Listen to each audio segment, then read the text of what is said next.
This is the Keto Diet Simplified. Before we get into the video, if you need my help losing weight, click the link in the description and I will help you achieve your goal of weight loss.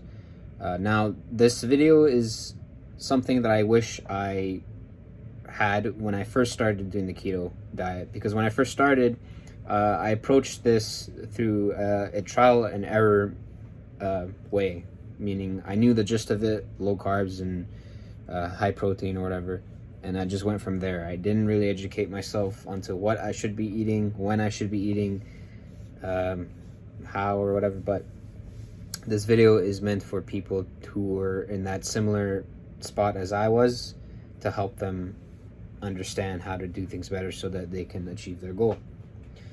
Now, why is it called the keto diet? The whole point is because this diet will put you in a state of ketosis, and I will explain how. So the keto diet is eating meals that are low in carbs or no carbs, high in saturated fats, and high in protein.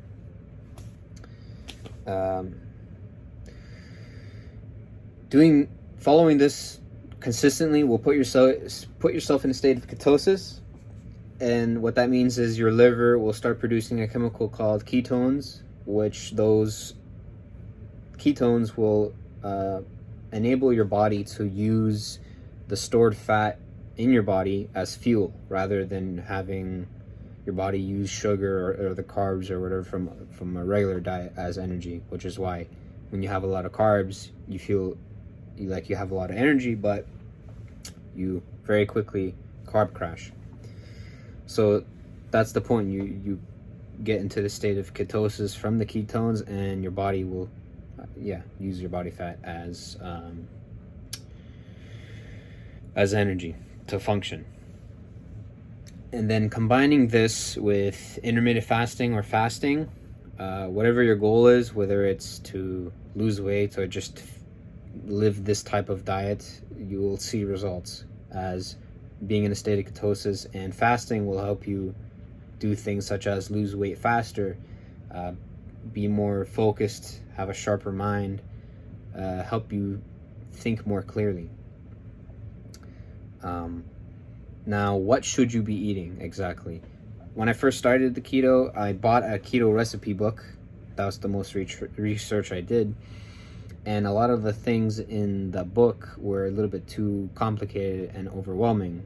They sounded great, but it required a lot of ingredients and cooking methods and whatnot. So to me, that was a little bit too much. Now, that's one extreme where it's too complicated, and I was doing the other extreme. I was doing it too simple.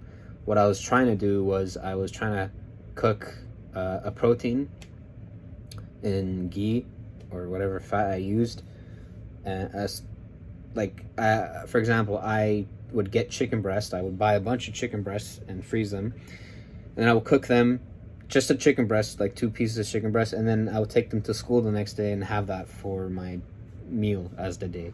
And I don't recall if I had any other food,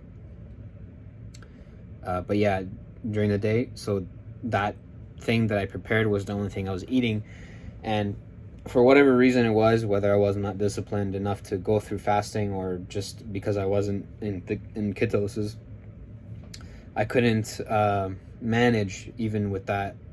So I would eat it and I would still be starving. So then I would resort to buying something, which was junk food, which again would take me out of the diet and have me be failing essentially.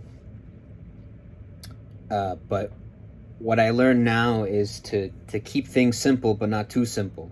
So what I do now from a day-to-day basis is, breakfast I skip, but if I were to eat breakfast, I would just have scrambled eggs, and if I wanted to, I will mix it with vegetables, preferably mushrooms or spinach. If you're doing mushrooms, you can cut them in slices and sear them on a pan, and have it with the eggs. For lunch, I'll have a bowl, and I would get avocados and canned salmon or whatever protein of your choice, and just mix that together and put salt and pepper. For dinner, I would keep it simple. One day I would have ground beef seared on the pan. Another day I would have a piece of steak seared on the pan. Another day I would have the boneless chicken thighs, sear that on a pan. And to help me be more full, I would accompany that with vegetables. I would have vegetables that are considered to be in the keto diet, such as broccoli, cauliflower, mushrooms, asparagus, Brussels sprouts, typically greens. And accompanying that with the protein really helped me be full and kind of carried me through my day. I would have chicken thighs with the bone in, and that I would roast in the oven. That's very tasty. All these things that I'm talking about, searing on the pan, putting in the oven, you can easily just Google it. It's super simple recipes. It's very basic. I'm not a chef, but it's easy to put something on a pan and then flip it, or put something in an oven and come back in an hour and take it out. So anyone can do it. I'm just saying what I eat from a day-to-day basis. But yeah, that's basically what you can have from breakfast, lunch, and dinner. Now, what I do is intermittent fasting. What that is, I'll explain it. It's essentially eating whatever food you're going to eat in the keto diet within a window of time. So you can, preferably, you can pick 6 hours as the max window, but choosing 4 to 6 hours is the best thing to do to see results. So you pick you pick a window of time, and then within those hours you eat whatever meals you want. So let's say I pick a 4 or 5 hour window, and within that window I have 2 meals. Let's say I have the bowl of avocado with protein, and then like an hour and a half later I'll prepare my ground beef with vegetables. So that's, you have the time slot, and then you have the rest of the day essentially. And a good way to see it is you have 24 hours minus, let's say, the 4 hour window. So then that leaves you 20 hours of fasting. Take into consideration the amount of time you're sleeping. Let's say you sleep for 8 hours, so that's 20 hours. That's 8 hours minus the 20 hours, and whatever hours it is, that's the amount of hours you're going to be awake fasting, and then the 8 hours you'll be sleeping fasting, and then the 4 hours you will not be fasting because you'll be eating. So combining that whole principle with putting yourself into ketosis, it really helps you lose fat very quickly. Especially for someone like myself, I struggled with body fat for like a large portion of my life. Growing up, I had slow metabolism, and it was very hard for me to lose body fat. I wasn't completely overweight, but I had a significant amount, enough for me to not be happy about. And then come a certain point in my life, I've got to my heaviest, which was 205 pounds. I was pretty much overweight at that point. A lot of my clothes didn't fit me and stuff. And this was after I discovered keto. So yeah, I decided that enough was enough, and I went back to trying to do keto. And then it wasn't until I actually started educating myself on how to do it properly, not just doing trial and error. So doing that helped me plan things out and execute my goal properly.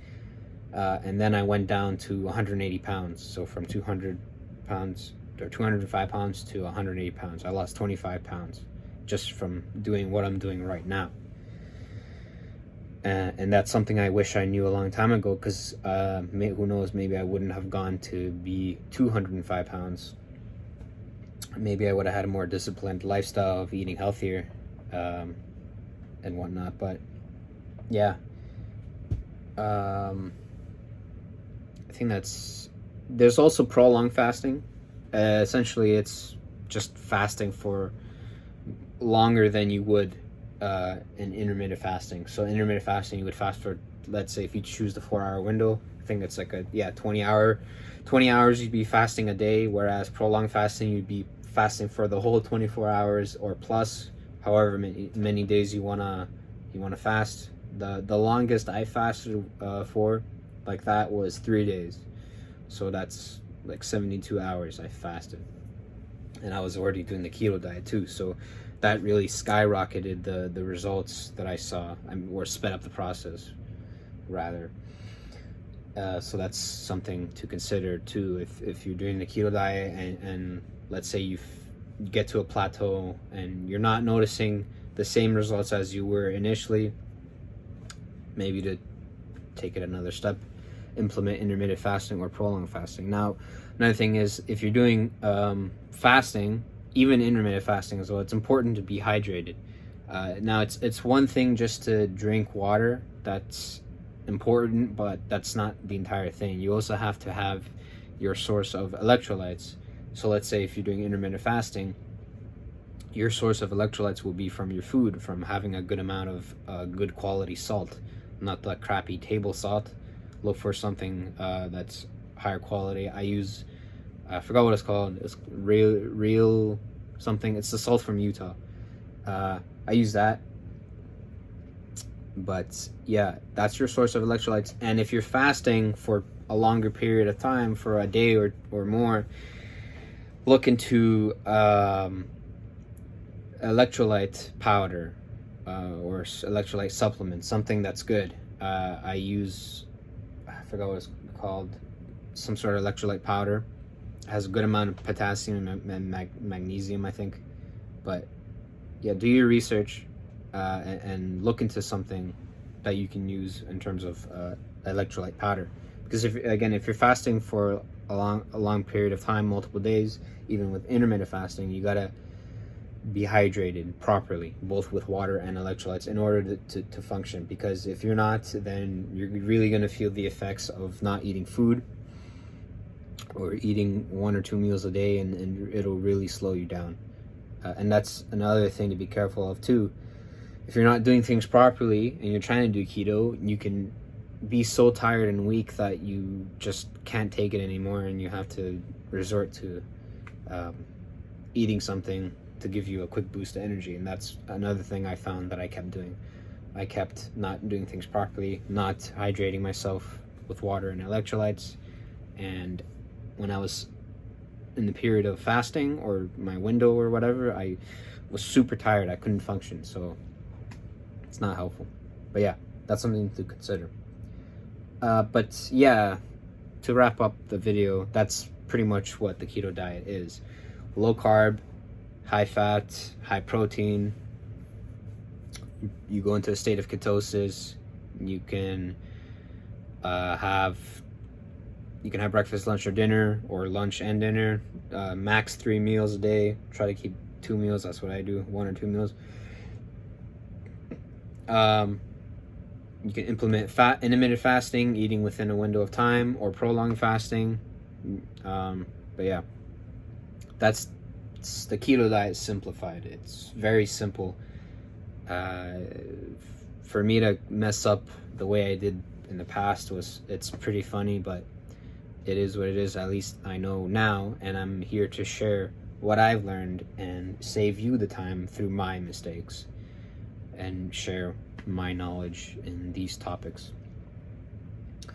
If you made it this far into the video, I thank you so much for watching. Click the subscribe button, and thank you.